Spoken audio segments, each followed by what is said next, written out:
Hello, Dr. Andy. You are in this courtroom as an expert, are you not?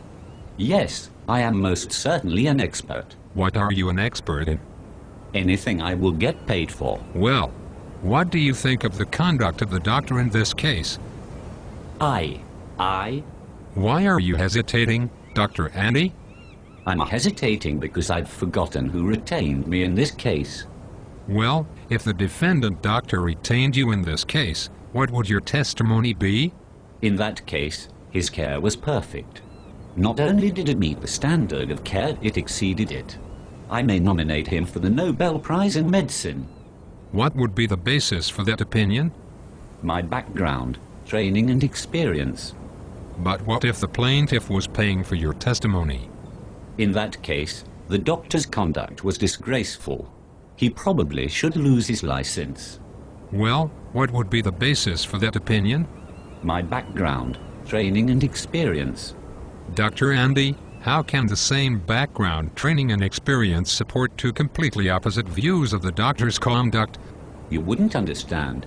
You're not a doctor. Doctor, my records show that you earn more than $1 million every year giving expert testimony. Is that true?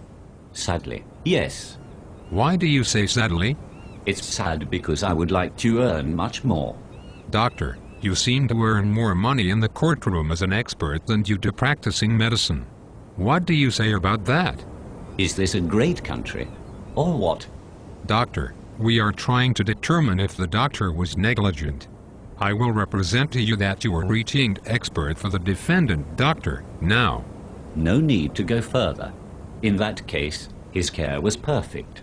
It exceeded the standard of care. I may nominate him for the Nobel Prize in Medicine.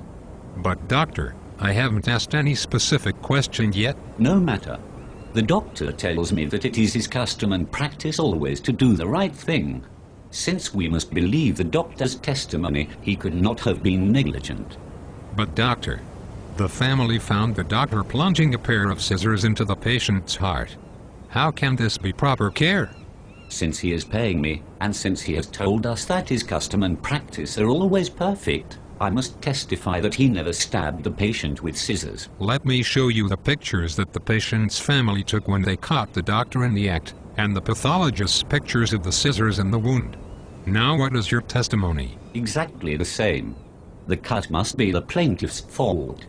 The doctor didn't do anything wrong. If he did, it didn't cause harm because there is no harm. If there is harm, the plaintiff caused it himself. And if there is harm that the doctor caused, the harm has all completely resolved.